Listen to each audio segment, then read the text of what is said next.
வணக்கம். நான் உங்கள் ஆத்ம நண்பன் பேசுகிறேன். யோகிக் இன்சைட்ஸ் யூடியூப் சேனல் மூலமாக உங்களை எல்லாம் சந்திக்கிறதுல எனக்கு ரொம்ப சந்தோஷம்.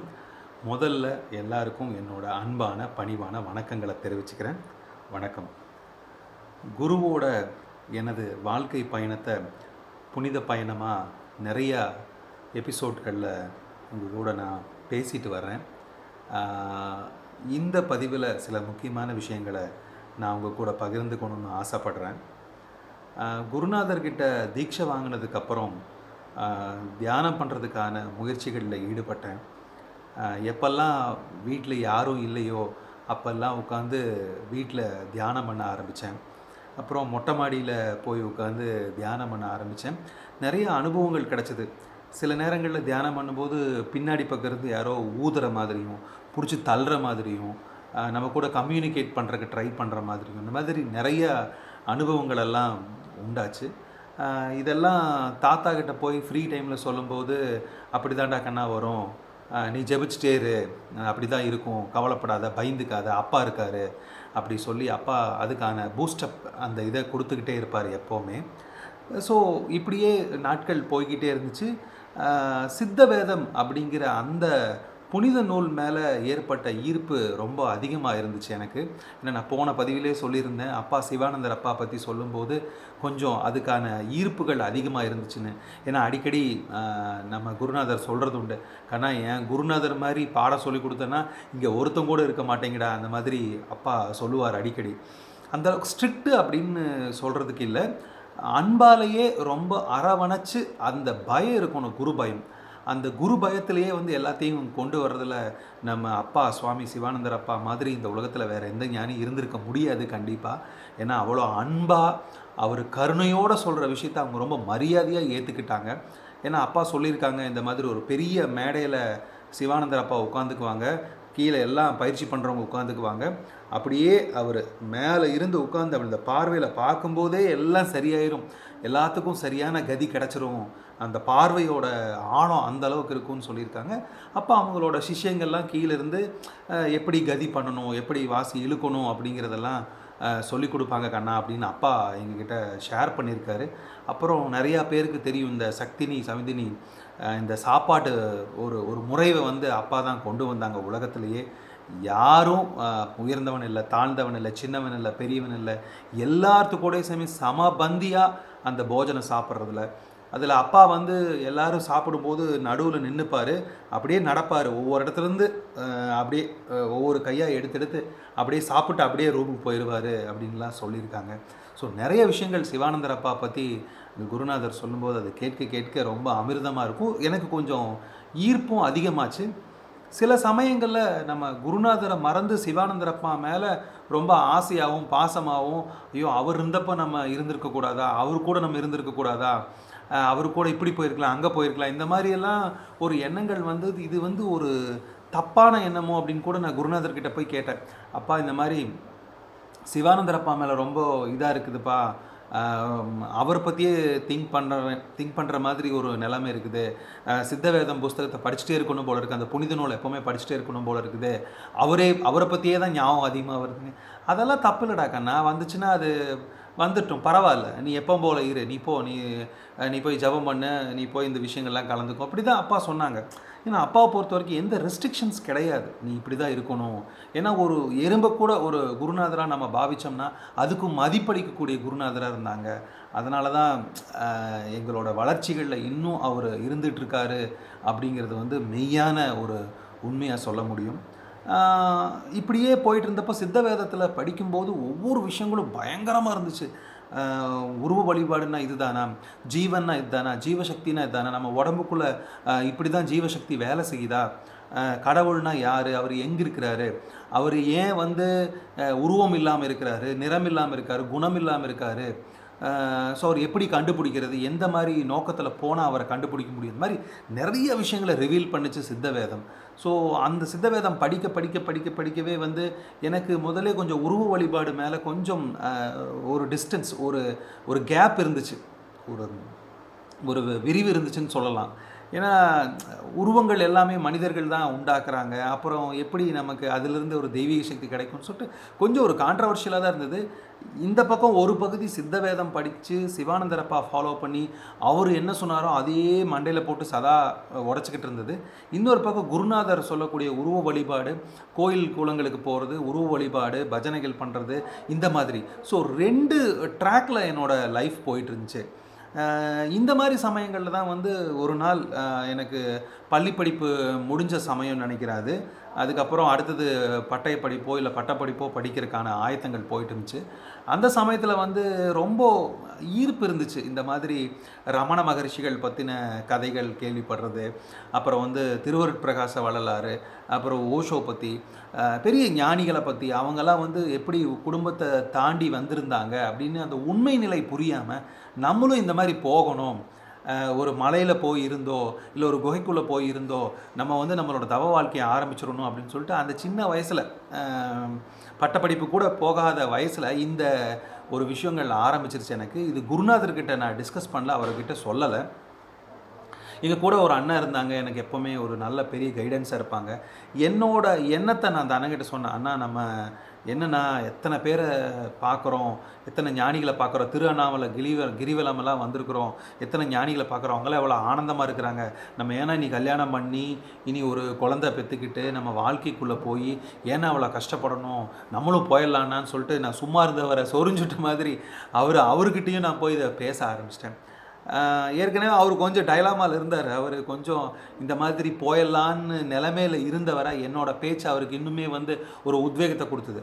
ஆமாம் ரஞ்சித், நம்ம போயிடலாம், எங்கே போகலாம் அப்படின்னு யோசிச்சப்போ சரி திருவண்ணாமலைக்கே போயிடலாம்.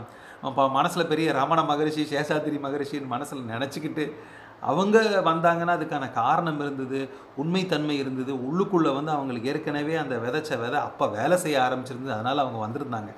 இந்த உலகத்தில் நம்ம எதுக்கு வந்திருக்கிறோம், குருநாதர் எதுக்கு நம்மளை வச்சுருக்கிறாரு, நம்மளை வச்சு இன்னும் என்ன வேலைகள் வாங்க போகிறாரு, இந்த இந்த இந்த உடம்பை வச்சு என்னென்ன விஷயங்கள் நடக்க போகுதுங்கிற அந்த பேசிக் சென்ஸு இல்லாமல் ஏதோ இந்த இதுகளை படித்து புஸ்தகத்தை படித்து நம்மளும் ஒரு இடத்துக்கு போகணும், நம்ம பெரிய ஞானி ஆகணும் அப்படின்லாம் மனசில் கற்பனைகளை வளர்த்துக்கிட்டு குருநாதர்கிட்ட கூட சொல்லாமல் நானும் அந்த அண்ணனும் பஸ் ஏறிட்டோம். பொள்ளாச்சியிலேருந்து சேலத்துக்கு பஸ் ஏறிட்டோம். போகும்போது கொஞ்சம் தான் கையில் பணம் வச்சுருந்தோம். ஒரே ஒரு சின்ன டப்பாவில் தேங்காய் எடுத்துக்கிட்டோம். ஏன்னா நாங்கள் வாசி யோகம் பண்ணி பயங்கரமாக வெடிச்சு அந்த வெப்பம் வெளியில் வந்து நாங்கள் உடனே தன்னை உணர்ந்துடுற பக்குவத்துக்கு போன மாதிரி நாங்களே மனசில் நினச்சிட்டு நானும் அந்த அண்ணனும், ஆனால் நமக்கு எதுவுமே வேண்டாம்னா நம்ம பிச்சை எடுத்து சாப்பிட்டுக்கலாம், இந்த தேங்காய் மட்டும் கையில் வச்சுக்கலாம், இந்த பக்கம் சூடாக இருந்துச்சுன்னா அங்கே வச்சுக்கலாம், ஏன்னா நம்ம தவசம் பண்ணும்போது அது தேவைன்னு சொல்லிவிட்டு ஒரு கிறுக்குத்தனமான முடிவெடுத்துட்டு நானும் அந்த அண்ணனும் பொள்ளாச்சியிலேருந்து கோயம்புத்தூர் பஸ் ஏறிட்டோம். கோயம்புத்தூர்லேருந்து சேலத்துக்கு பஸ்ஸு போயிட்டு இருந்துச்சு. சேலம் பஸ் ஸ்டாண்டில் இறங்கி நாங்கள் டிஃபன் சாப்பிட்றதுக்கு உட்காந்துட்டோம். இந்த சமயம் நைட்டு, அப்போ செல்ஃபோனெல்லாம் கிடையாது. இந்த சமயத்தில் எங்கள் அம்மா குருநாதர்கிட்ட வந்துட்டாங்க. வந்து சுவாமி பையனை காண சாமி, எங்கேயோ போயிட்டான். குருநாதர் நேரம் யோசிச்சுட்டு அவன் நாளைக்கு வந்துடுவான் நீ போ அப்படின்னு சொல்லிட்டு எங்கள் அம்மாவை சமாதானம் சொல்லி அனுப்பிட்டாங்க. அதேமாதிரி அந்த அண்ணனோட அம்மாவும் என் கூட வந்த அந்த அண்ணனோட அம்மாவும் குருநாதர்கிட்ட வந்து சொல்லியிருக்கிறாங்க, அப்பா பையனை காணோம் அப்படின்னு. 2 பேரும் காலையில் வந்துடுவானுங்க, நாளைக்கு வந்துடுவானுங்க போங்க அப்படின்னு சொல்லி சமாதானம் சொல்லி அனுப்பிட்டார். நாங்கள் குருநாதர்கிட்ட எந்த பர்மிஷன் சொல்ல, இன்ஃபர்மேஷன் சொல்ல, அவர்கிட்ட எதுவும் டிஸ்கஸ் பண்ணல. எங்கள் விருப்பப்பட்ட மாதிரி நாங்கள் கிளம்பி போயிட்டோம். சேலத்தில் போய் டிஃபன் சாப்பிட்டு அடுத்தது ஊத்தங்கரைக்கு பஸ் ஏறணும். ஏன்னா ஊத்தங்கரையிலேருந்து திருவண்ணாமலை பக்கம். ஊத்தங்கரை பஸ் ஏறி சேலத்தில் டிஃபன்லாம் சாப்பிட்டு முடிச்சுட்டு ஊத்தங்கரை பஸ் ஏறி ஊத்தங்கரையில் இறங்கிட்டோம் நைட்டு, மிட் நைட்டு. அப்போ இறங்கும்போது தான் ஏதோ ஒரு ஸ்பார்க் எனக்கும் அந்த அண்ணனுக்கும், குருநாதர் திரும்பி வந்துரு இல்லை உதச்சே போடுவேன் அப்படிங்கிற மாதிரி ஒரு ஸ்ட்ரைக் ஆச்சு மனசில். எனக்கு மட்டும்தான் அது தோணுச்சுன்னு சொல்லிட்டு எங்கே நம்ம திரும்பி போகிறதுக்காக ஒரு சாக்கா சொல்லுவோமோ, அந்த அண்ணன் நம்மளை திட்டுவோங்கிற மன ரீதியில் நான் வந்து அந்த அண்ணனை பார்த்தேன். அந்த அண்ணனும் என்ன பார்த்தாங்க, என்னடா யோசிக்கிற அப்படின்னாரு. நான் இல்லைனா இந்த மாதிரி மனசில் அப்பா திட்டுற மாதிரி ஒரு இது வந்துச்சுன்னா திரும்பி பொள்ளாச்சி போயிடணும்னு மனசு இதாச்சு, பதவதைக்குதுண்ணா அப்படின்னு. எனக்கு அப்படி தாண்டா இருக்குது, நம்ம போயிடலாம், எனக்கு என்னமோ மனசுக்கு சரியில்லைன்னு அவரும் சொன்னார். உடனே அந்த ஊத்தங்கரை பஸ் ஸ்டாண்டில் இறங்கி உடனே இன்னொரு பஸ் பிடிச்சி சேலம் வந்து விடிய ட்ராவல் பண்ணி காலையில் வீட்டுக்கு வந்துட்டோம். மிட் நைட்டுக்கு மேலே நினைக்கிறேன் வீட்டுக்கு வந்துட்டோம். வந்துட்டு அடுத்த நாள் காலையில் தாத்தா வர சொல்லியிருந்தார். எங்களுக்கு தெரியும் கண்டிப்பாக எங்களுக்கு நல்ல டோஸ் ஒழுகும்னு சொல்லிட்டு நானும் அந்த அண்ணனும் போய் உட்காந்தோம். இன்னதான் இல்லை திட்டு குருநாதர், என்னடா எல்லாம் பெரிய ஆள் ஆயிட்டியா, அதுக்குள்ளேயும் அங்கே மலைக்கு போய் உட்காந்தேன்னா எல்லாமே தெளிவடைஞ்சிருமா, இன்னும் பண்ண வேண்டிய விஷயம் என்ன இருக்குது, அம்மா பார்க்கணும், குடும்பத்தை பார்க்கணும், எத்தனை விஷயங்கள் இங்கெல்லாம் இருக்குது, இதுதான் நான் உங்களுக்கு சொல்லி கொடுத்ததா அப்படின்னு சொல்லி அப்பா இன்னதான்ட்டு இல்லை லெஃப்ட் அண்ட் ரைட் வாங்கிட்டார் என்னையும் அந்த அண்ணனையும். அப்போ தான் மறுபடியும் அப்பா இந்த பாடலை ரொம்ப அழுத்தமாக சொன்னார். காண வேண்டும் என்று சொல்லி காடுமலைகள் ஓடுவீர், ஆணவம் அதல்லவோ அறிவில்லாத மூடரே, காண வேணும் எம்பிரானை தம்முள்ளே உணர்ந்த பின் ஊனமற்ற காயமாய் இருப்பதெங்கள் ஈசனே. ஏண்டா கண்ணா, எனக்கு தெரிஞ்சால் ஓடி இருக்கு தெரியாதா, எங்கள் அம்மாவை நான் கடைசி வரைக்கும் பாதுகாத்தேன், எங்கள் அம்மாவோட கடைசி மூச்சு வரைக்கும் நான் கூட இருந்தேன், எங்கள் அம்மாவுக்கான இறுதி காரியங்கள் பண்ணி முடிச்சதுக்கு அப்புறம்தான் நான் என்னோடய வாழ்க்கை, இந்த தவ வாழ்க்கைக்கு இந்த பக்கம் இப்படி வந்தேன். நான் அந்த வாழ்க்கையெல்லாம் நான் விட்டுட்டு வரலையே, எனக்கு என்னென்ன இந்த உலகத்தில் படைக்கப்பட்டிருந்தோ அதையெல்லாம் நான் பண்ணிட்டு தானே வர்றேன். உங்களுக்கு யார் இந்த மாதிரி பாடம் சொல்லி கொடுத்தா, எதுக்கு இந்த மாதிரிலாம் போகிறீங்க, இந்த மாதிரிலாம் போகக்கூடாது கண்ணா ரொம்ப நேரம் ஃபஸ்ட்டு திட்டினவர். அதுக்கப்புறம் அவருக்கே உண்டான அந்த கருணை மலையில் மறுபடியும் எங்களை நினைக்க ஆரம்பித்தார். அது அன்றைக்கி முடிவு பண்ணது தான் குருநாதரோட. ஆனால் அம்மாவெல்லாம் வந்து அழுததுக்கப்புறம் அவங்க சொல்லியிருக்கிறாங்க, நீ அழுகாவெல்லாம் வேண்டாம் கண்ணா, அவன் நாளைக்கு காலையில் வந்துடுவான் அப்படின்னு சொல்லிட்டாங்க. குருநாதர் சொன்னாது தான் நடக்க போகுது. இருந்தாலும் நம்ம மனசுக்குன்னு ஒரு விஷயத்தை வந்து நம்ம இம்ப்ளிமெண்ட் பண்ணாது, அதாவது நம்ம நடைமுறைப்படுத்தும் போது இந்த மாதிரி சிக்கலெல்லாம் இருக்குது அப்படிங்கிறது குருநாதர்கிட்ட அன்னைக்கு வாங்கின அந்த வார்த்தைகள் ரொம்ப ஆழமாக மனசில் போய் பதிஞ்சிருச்சு. அப்போது குருநாதர் சொன்னார், எங்கேயும் போக வேண்டாம், நீ தேடுற கடவுள், நீ யாரை நோக்கி ஓடுறியோ, உனக்கு என்ன தேவையோ அது உன்னோட உடம்புக்குள்ளே இருக்குதாக்கண்ணா, இதை தான் நான் இத்தனை நாளாக சொல்லிக் கொடுத்தேனா, உங்களுக்கெல்லாம் நீ வாசி யோகம் கரியாக சொல்லிக் கொடுக்கணும் அப்படின்னு ஒரு வார்த்தை விட்டார். ஸோ அடுத்த அந்த வார்த்தை சொன்னதையுமே எங்களுக்கு தேன் வந்து பாய மாதிரி ஆயிடுச்சு. ஏன்னா வாசியோகங்கிறது வந்து நாங்கள் கேள்விப்பட்டிருக்கோம், சிவானந்த பரமஹம்சர்களை அவர் அப்பா பற்றி படிச்சிருக்கிறோம், சித்த வித்யார்த்திகளை பற்றி படிச்சிருக்கிறோம், அவங்க என்ன மாதிரி முறையில் சொல்லி கொடுத்துருப்பாங்க, குருநாதர் எந்த மாதிரி முறையில் சொல்லிக் கொடுக்க போகிறாருங்கிற ஒரு ஆர்வம் இன்னும் மிகுதி ஆயிடுச்சு.